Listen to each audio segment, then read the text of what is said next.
Welcome everyone. My name is Chandra and I'm pleased to welcome you to the Penticton Museum's Brown Bag Lectures. These are weekly lectures that take place from September to April with a little break at Christmas time on Tuesdays from noon to 1.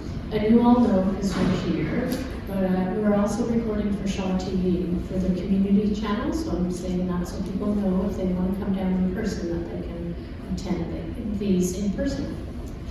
And I have the pleasure of introducing today Lenora Klappe. And Lenora is a retired teacher, but also a writer. And so she's going to share with us today her experiences with self-publishing. So without further ado, here's Lenora. Thank you.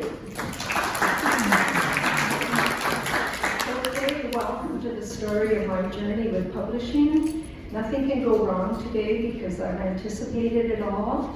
So, and I have a built-in guide here who is going to physically remove anybody who heckles me. So, anyway, so yes, it was a long journey. Oh, we're going to have to use this. Sorry, this is my first PowerPoint presentation, so you'll have to not be upset if I miss something. There. Okay, so when you finished, I had a finished product. It took a long time, but I had a finished product. So, the theme of today is lifelong learning and step out of your comfort zone. So I remember that thing from Monty Python, little skit. Learning, learning, learning, always learning. And that's what this year has been. And I step out of my comfort zone a lot in physical things, but this was kind of the first time for, okay, what are you doing here? You got that one? Okay, good. Now you want that one, and there. See, I learned. So the agenda for today is an introduction to how I got into writing and why I really like it. And then the publishing part, the first steps, the first evaluation, into production, into appearance, to pricing, distribution, promotion, and presentation. And every one of them required learning new skills. So I learned a lot. No one wrote letters anymore, so how I started writing. Okay. After 2 years of university, I had to drop out because I had no money. So I spent the next 16 years taking 3 years of university by correspondence. So I was always writing. And when I finished what I was doing, I wanted to do something else. I needed to find a reason to write. Well, my husband and I, at the ages of 40, got our pilot's license, bought an airplane, and went flying. We were up in the Caribou at the time, so we joined the 100 Mile House Flying Club. Now, the 100 Mile House strip is very short, very high, and very steep, which means you land on the numbers or you go around. Right, Sid, and everyone else who flies. So, having joined that club, I started writing the newsletter. And I would send articles that I wrote to the Free Press. It came out once a week, and they were always anxious. They just loved getting stories from anybody. So we joined the FlightNet COPA, which is Canadian Owners and Pilots Association. They had a magazine, so I wrote a story about our cross-country flight, and they printed it. So I got smart and told them about our trip to Alaska, and they printed it. After 14 years of living in a climate of 3 seasons, winter, summer, and mud, we moved to a place to stay forever, Penticton, and joined the Penticton Flying Club, took on the job of a newsletter, sent articles about the activities at the airport to the newspaper, and it was published. So then I started volunteering at Labor Lake.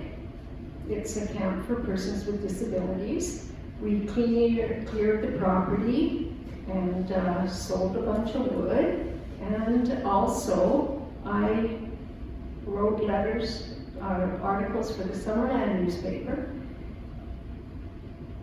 on what was happening at Averley about the clearing of the land, the building of the cabins, and the paving of the tracks around it. So, where am I? Sorry, I didn't plan on coordinating. Okay, so then I started hiking with the hiking club, and I wrote up some of the articles about their hikes. And after a while, I got really creative and added clip art and jokes and quotations and misquotations and new meanings for OED words. And I wrote up about the hike fest they did and the bus trips. And the momentous bus trip was going to Aber Lake. Well, that was great because now I could write for more things. So here we go. This one, right. Aha, see, I learned. Go to J.P. Squire, he wrote a couple of my things, and this is about the Adventurers Club. This is in the Summerland paper, and this is in the Herald. This is a letter to the editor bemoaning the loss of our trailheads. So I wondered if I indeed went from newsletter to newspaper to magazines in 100 Mile, could I do the same thing in Penticton? Well, yes. Okay, don't hit that one, hit that one. Okay, so the Seniors magazine, I wrote 6 articles for them. They quit publishing but resurfaced as Living 55. I wrote 5 articles for them. I also wrote for the Encompass, which was an online magazine, international magazine. Okanagan Seniors Health wrote 2 of my stories. They quit printing, they quit, and so did they. I retired from teaching, so I didn't write for them. However, the retired teachers have a magazine, so I wrote for them. So that's not too bad at all. But there's nobody else to write for, and the retired teachers that have lots of people sending in stories. So I thought, what am I going to do now? That's the wrong one again. So, could I write? I am now at the stage of my life where I'm alone, and COVID is there, and I've got lots of time to be alone. And in packing and unpacking, I discovered the script of a novel I started a long time ago. So I needed to do something about that. Should I just spend some time writing it? Well, why not? So I started writing. Well, the way I write is to clutch an HP pencil. No mechanical pencils for me, they just break. And write. As soon as my brain was working, I had to write. Oh, I didn't like that. And write in the column, scribble. Oh, yes. Oh, and finally, wonky finger acted up. So scrunch the pencil this way until the wrist acts up. And then, okay, phew. Now, pick it up off the floor. Thank goodness I numbered the pages. However, it was gobbledygook. It was chaos. It was really, really difficult. So I rewrote it, sometimes 2 or 3 times to get it decent.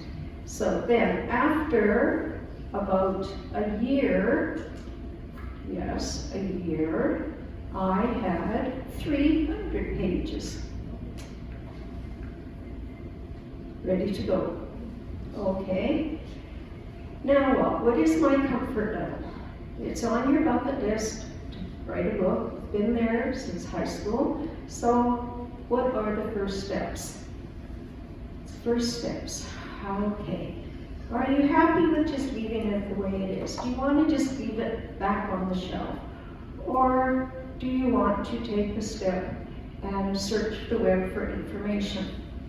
Discover there's 3 ways you can do it. You can just send in your book and they will print it and send it back to you. Or you can send it in to a different firm who will help you edit it and print it and send it back to you. Or they will just say, oh, give it to us, we'll print it, we'll do everything for you because you're famous and we know it'll sell. Well, I wasn't quite at that point yet. So I chose the second one. Well, that's a good choice. That was a bit of education, learning. But now I had to choose who to use. Well, eliminate anybody who's not Canadian, nationalist, and find one that has a reputation, it's been around, it's a family firm, 3rd generation, and they have high moral standards about the books they publish. So, okay, I chose Friesen Press out of Manitoba. Really nice people, they're so helpful, they're so supportive. If you ever decide to choose them, let them know that I sent you because I get a bonus. All right, so the major decision, act on it. Hit contact us. Well, that's easy, contact us. Right, I've written a book and I think you're going to love it. No. I've written a book, would you like to read it? Anyway, I eventually sent contact us, and I got the reply. They said, we are happy to read your book. Please send it in, and this is our bank account number. Anyway, so, all right. So, they do send you an initial evaluation, and this is what it looks like. I printed it, because it tells you what they did was they wrote a synopsis of what they think the story's about. They wrote down the BISAC codes that I would need to use, and I told me I'm going to have to use keywords. But they also said, and okay, that's what it looked like, and okay, now this way. That's what it looked like, and thank you for submitting your text. It was a pleasure to read. You have a really clever, intriguing book here. There are many twists and turns that keep the reader engaged and wanting to read more. A strong plot is the key to a good book, and you have a very strong plot. You did an excellent job creating sympathy for your characters. This was well done. I enjoyed the dichotomy between the lives of Brad and Monica and Phil and Debbie. This is a really great concept, and I hope you decide to move forward with publishing. Well, how can you say no? Really, honestly. However, there's always a however I learned, and these are the things that they think are areas for improvement. For instance, show versus tell. Now that's a term I've heard before in writing. So here's the example. I can tell you that he had a headache, 5 words. Or I can show you by saying, pain throbbed behind his eyes. He could no longer concentrate. As the bright light from his computer shone on his face, the throbbing intensified, leaving him unable to do anything but hold his head in his hands and pray for the pain to stop. You see, that way, I didn't tell you he had a headache. I showed you. You're the reader. You're really, really smart, and you figured out, hey, I bet he's got a headache. So then there was additional information. I wrote that the judge read out the charges, but I should have said what the charges were, what the consequences were, and what the pleas were. Character development was very much the same. I could tell you that Phil was a jerk, or I could show you through many paragraphs things he said and things he done, and you're going to say, gee, that Phil's a jerk.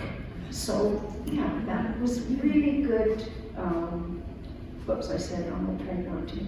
Perspective, when you write a paragraph that's focused on one character, keep that character the main object of that whole presentation. Tenses, well, when I was editing, I would change a paragraph over here, not realizing that if I changed it here, I also had to change it over there. So a few of my tenses were tense. Commas, all right, commas. There are 8 rules for commas. Number 1, don't worry, I'm not going to read them. But the most interesting one that just showed I was old. I don't know if you remember when you used to type out your assignments for school, you had to double space after every sentence. Back in the heyday of typewriters, text was monospaced, not proportional, meaning every character was allotted the same amount of horizontal space.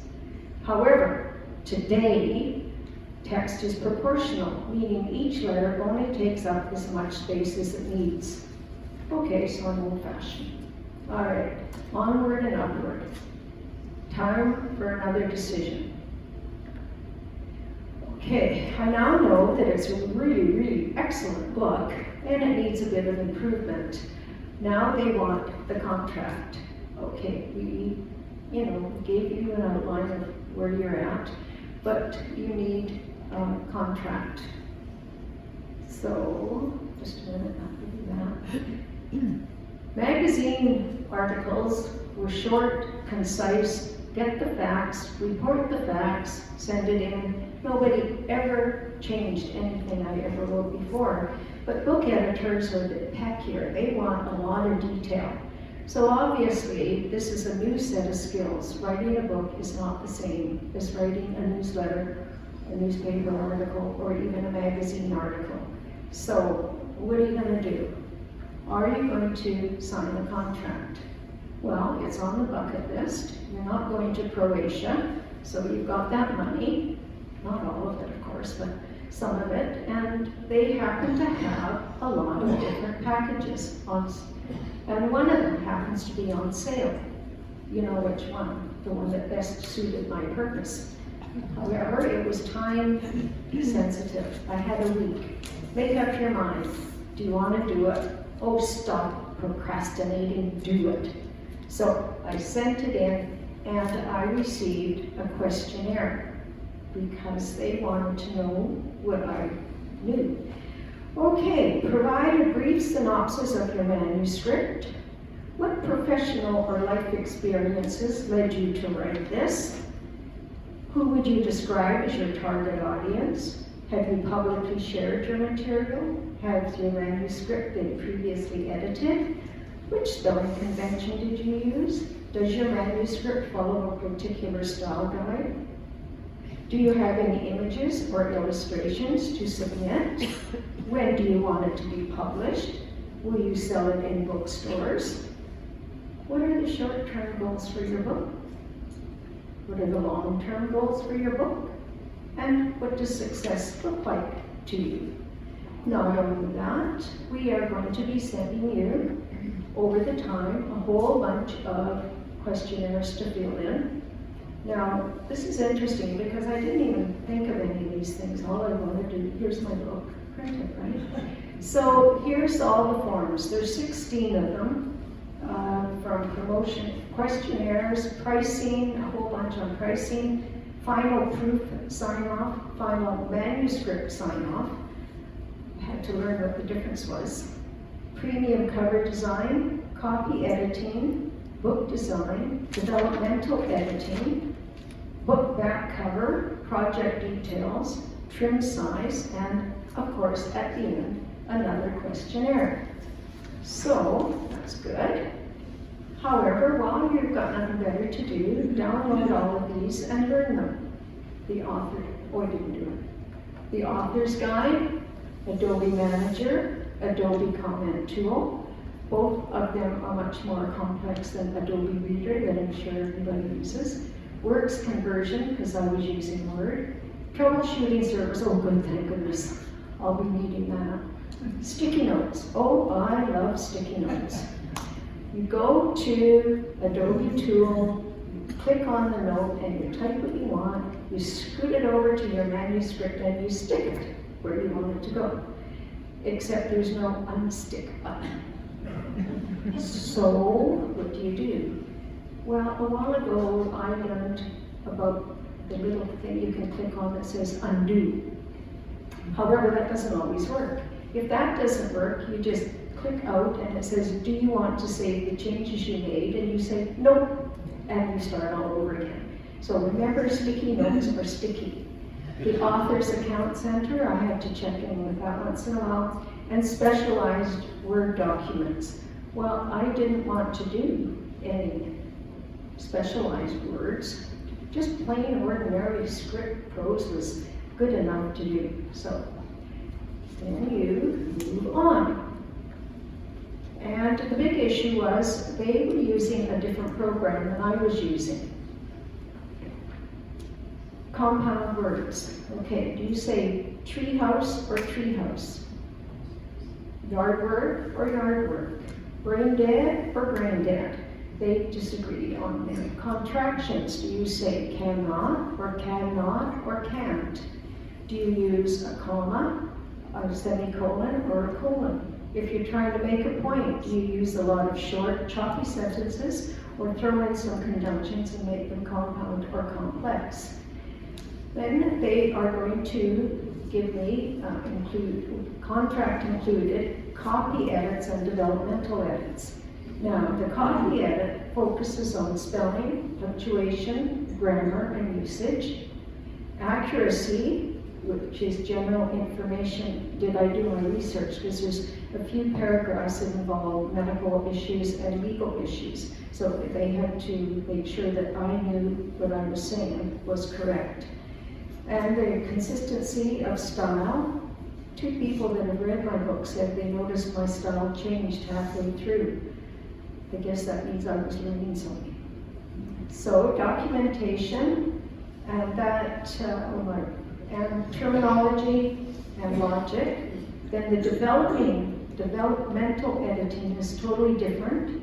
It's the assessment of the overall organization, the accuracy of material. Now, this is where they caught something that I didn't. I had one of the characters afraid of visual surveillance and facial recognition long before it was invented. I also had somebody reading a Kindle before it was invented. So thank goodness for that. Content, clarity, coherence, flow, language, what level, reading level do you want for your book? Like newspapers aimed at a 5 or 6 grade level reading. And okay, and the completeness. By this time, I was envying texters, because they don't worry about spelling, grammar, or punctuation. They just put gobbledygook, hit send, and whoever gets it knows what it says. So, all right. So then, the next thing was, didn't go. Okay, in the meantime, every step pushed me to a new level. Consultation calls. That meant Leanne, who was my go-to person, was going to give me a time, and I was to phone her, and I was to ask her, I was supposed to ask her questions about what I was doing. Well, I didn't know what I didn't know, so I couldn't ask her any questions, but she was very experienced dealing with new people, so I took notes of what she said. I had to go to YouTube videos. They talk so fast, and they use vocabulary that I haven't learned yet. So I had to watch them more than once and take notes.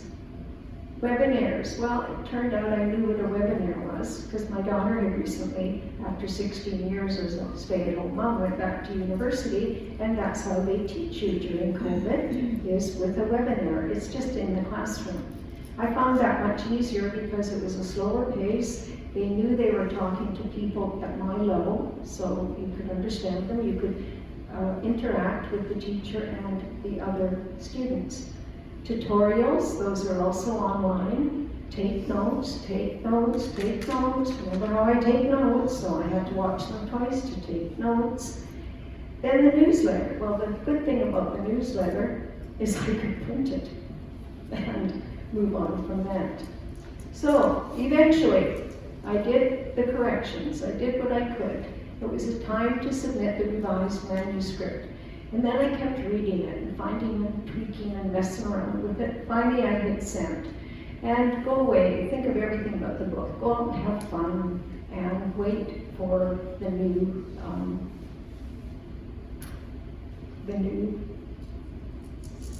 evaluation, which looked very much like the old evaluation. And in fact, the front page is exactly the same. And the next page was full of compliments, of course. There we go. Your writing is strong and colorful. I like the details you include that give insight to your characters. Your story is fast-moving and compelling. Mystery lovers will enjoy being spirited along on this tale of intrigue and reinvented identities. There you go, see? Well, shouldn't have turned the next page. Because you need some help. Grammar. Now, her example was, I used this sentence, he remembered being shocked at the myriad of choices. They said you don't need the word of, it's at the myriad choices. Still sounds awkward to me, but excess detail. Well, excuse me, you just complimented me on my detail. I added detail, you asked me to add detail, but I guess I added it where it wasn't needed and it bogged down the story. Semicolons. All right, you taught me about commas, now you're after semicolons and quotation marks. If that ain't new, you can put single quotation marks when it's a quotation within a quotation. I should have known that one. Awkward phrasing. I put even neighbor, recently widowed Ralph. They corrected it to even recently widowed Ralph. Well, actually it does sound better. But they added something new. Well, why not? They added color coding. Red meant delete, green meant move, green meant add, and blue meant move. Okay, so, and then they, let's see if I can do that. No, that page. That page. All right, push that. Okay, then they added little comments on why they changed it. Sometimes it was just to change the size of the paragraph or whatever, but see all the red? Okay. So, now the thing is, with the blue was to move it from this page to that page. And how you do that is you cut and paste. You do not copy and paste. If you copy and paste, it stays where it was, and now you've got it there as well. Which means you're going to have to, what did I do now? I told you it's my first time. Be kind. I'm totally lost. What am I doing here? So then, okay. It was horrendous changing those pages. It really was difficult. So after a while, I thought, oh man, I need a break. I don't do anything anymore, but I'm addicted. It's compulsive. It's really silly how much time it's taking. So I asked for some time off. I was too late smart because all of those forms that were time sensitive, I felt obligated to do within a week or 10 days. But I said, nah, you know what, you can wait for me. So I took some time off. They gave me a 6-month extension, and I kind of wondered, well, maybe I don't know what I want to do. And then my dear friend Diane just casually says, how's your book coming along?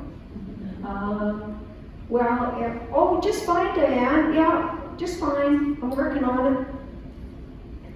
Thank you. So,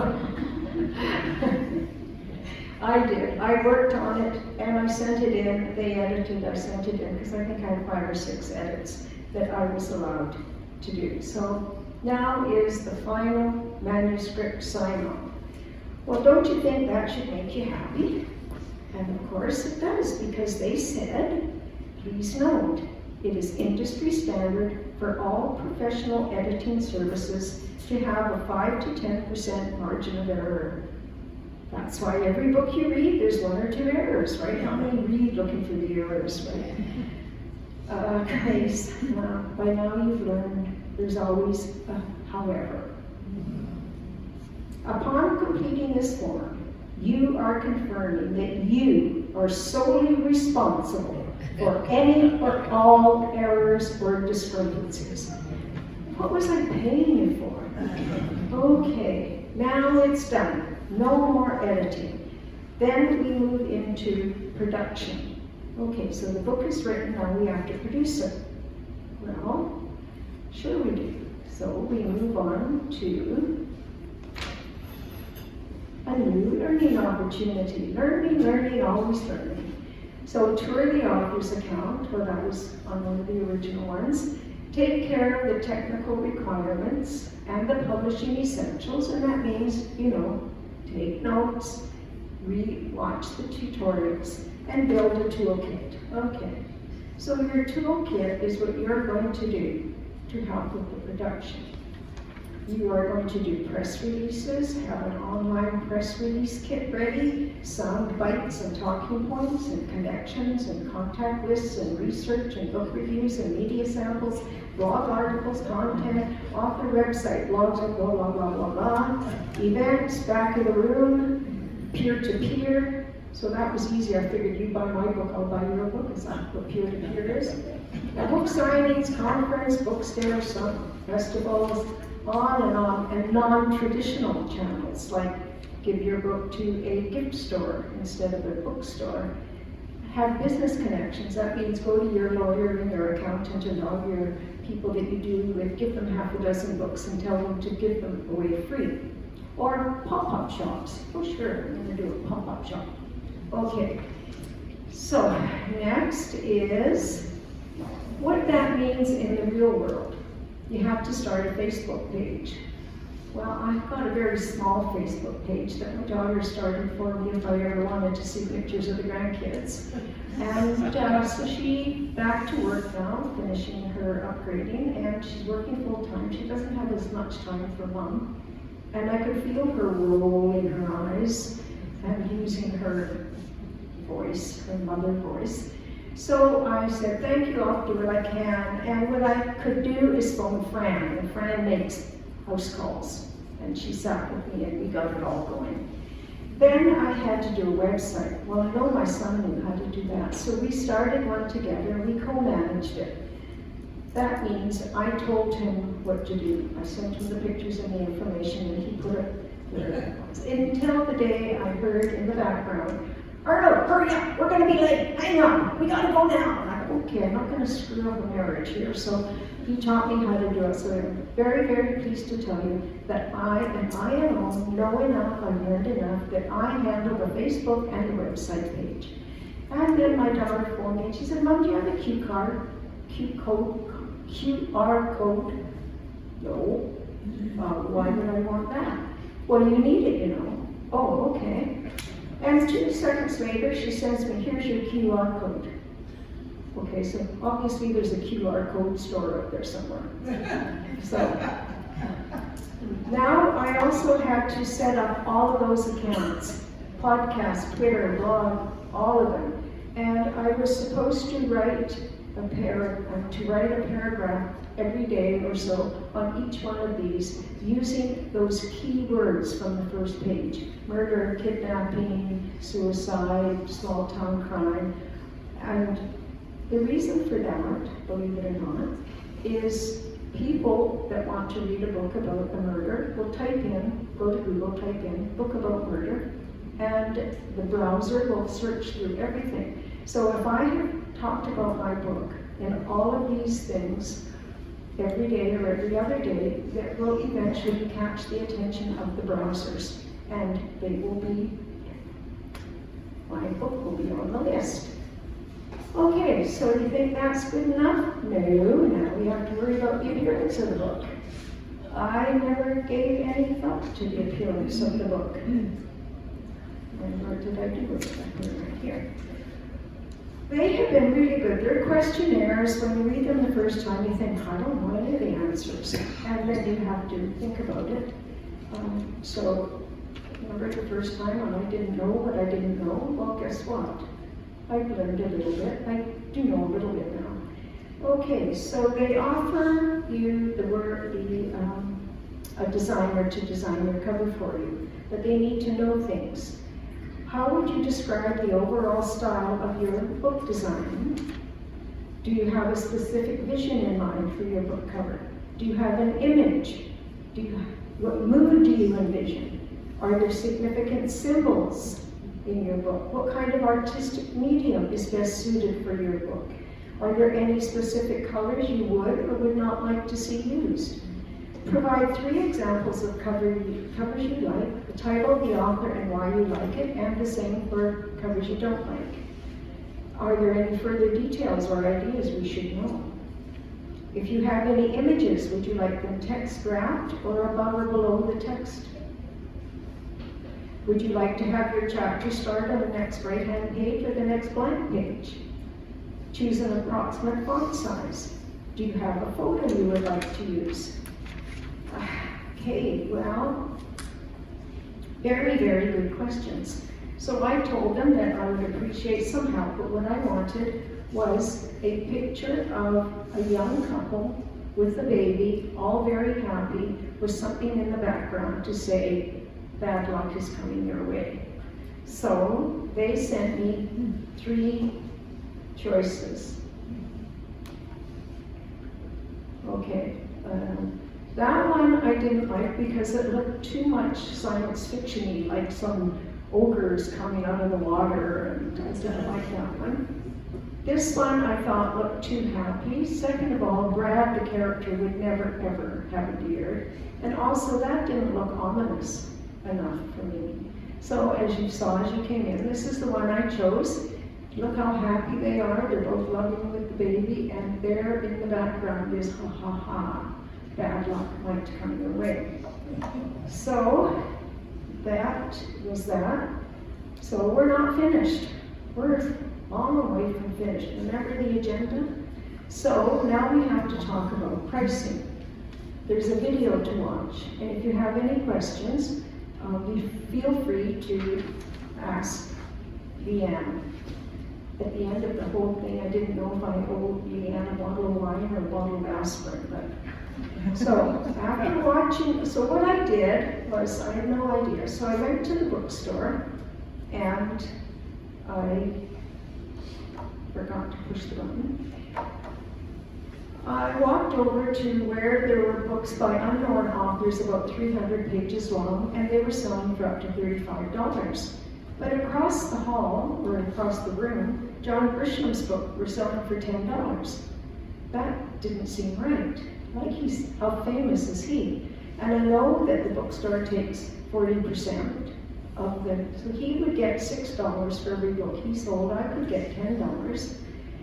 Of course, the reality is he's going to sell 1 million books for every one book that I sell, so what does he care if it's only $6? Okay, so now I went to fill out the form and had trouble with it, so phone Leanne, she'll look after it for you. And again, it was time sensitive, but I wasn't too much worried about that. All right, so we've got a price, we've got a title, we've got a story, and now we have to distribute it. Well, guess what? I bet you're not really surprised. There's 3 different ways to distribute it. A short run. Well, a short run is they'll just publish as many as you want to. And that, if you're doing the memoirs or family tree, just hand it out to your family. The full distribution is they will help you sell it. And the soft launch, again, is they won't even print it until they have sold, have orders for over 100 books. Well, that's again, if you're a famous author, they don't, people will pre-buy them. Okay, so, Friesen subcontracts their selling to Ingram, who subcontracts it. And I was told that my book is now available in 400,000 outlets worldwide, which is really, really good. I'll tell you if there's time a story about David. David, yes. So I chose the middle one, obviously. And now, okay, it's distributed. It's now in all these shops. Get out there and promote it. Well, of course, let's start launching it. Guess another questionnaire. Okay. I had to go back to read my answers to the first questionnaire because they wanted me to see if I changed my mind about anything. How has your concept of success changed? What purpose does your book serve?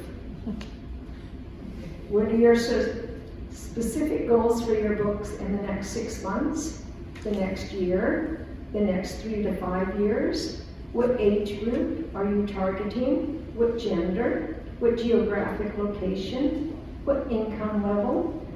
What education level? What are your selling points? And what have you done about that list of Facebook, website, TikTok, blah, blah, blah? you know, not as much as I was supposed to. Have you done any book launches, gone to conference centers, book signings? What steps have you taken? Okay, how much time do you have to invest in promoting it? How much money do you have to invest in selling? Here's a list of people that you should go and see. Apple book codes, that's something to do with Apple iPhones. I have to figure that one out yet. All right, so it's launched. Everything's done. And they have arrived at my doorstep. There we go. Isn't that wonderful? I'm so happy it's actually did it. I did it, I did it, I did it. I learned. And I did it. So, within 10 minutes of receiving them, I sold my first book to the neighbor walking down the hall. 2 minutes later, I sold my second book to the lady that took the picture of the first lady.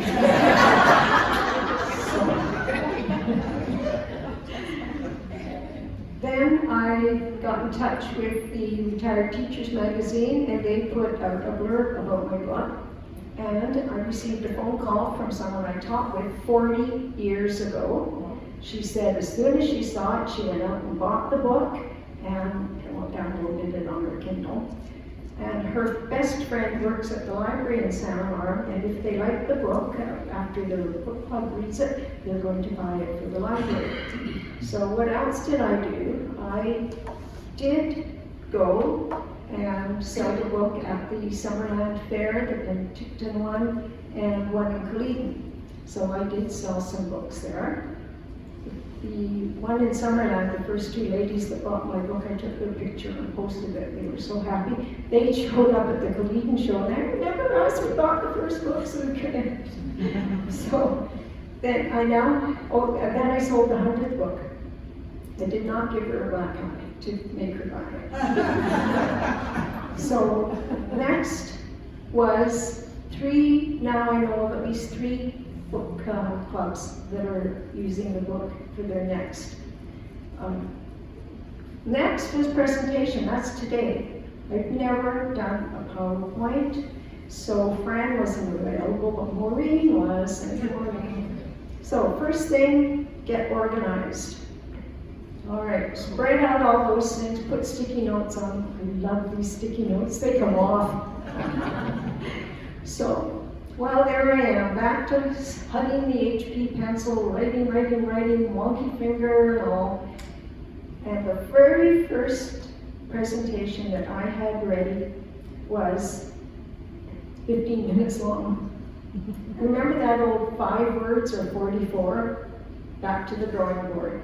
So it looks like it's a little bit longer than 15 minutes now. And so, just in case you're wondering, what in the world is the book about? Well, it's what happened next. 7 kids graduate from high school. They all have plans, what they want to do, where they want to go. However, something happens, and what happened next affected everybody's life there, even though they come from 2 different backgrounds. So, 2 different cities actually.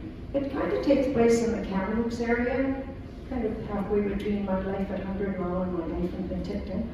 So I'm going to tell you the story about Dave that came with the pricing.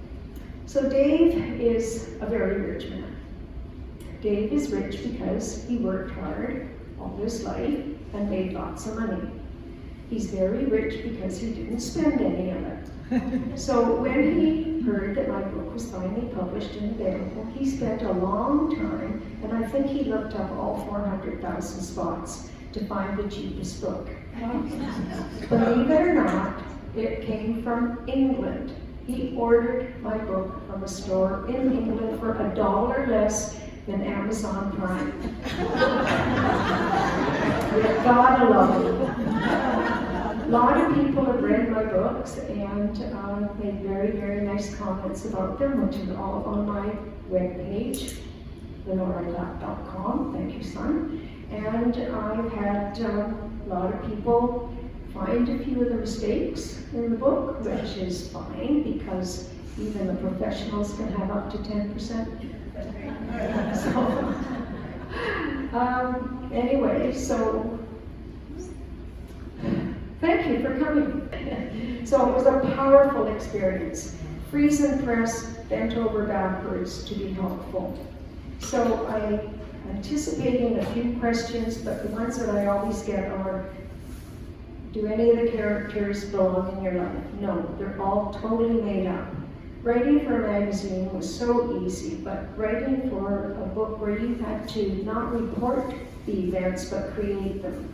Not interview the characters, but create them. So it was learning. So thank you very much.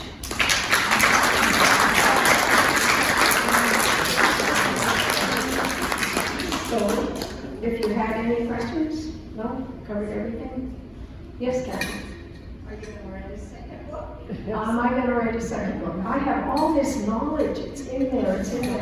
Actually, Lisa has already suggested a sequel. I need a year off, at least. I have to catch up on cycling and snowshoeing and hiking and visiting and traveling. Yes? I was just wondering, I'm writing a novel, and I was just wondering if, when you went to Freedom Press to create your novel, do they do the same way for audiobooks as well? Oh, yes. The question was, does Freeze and Books do audiobooks? Yes, they do. And the other question, will I write a sequel? Well, not in any great hurry. So, that's it. Well, thank you. Oh, yes. I wanted to congratulate you on your presentation.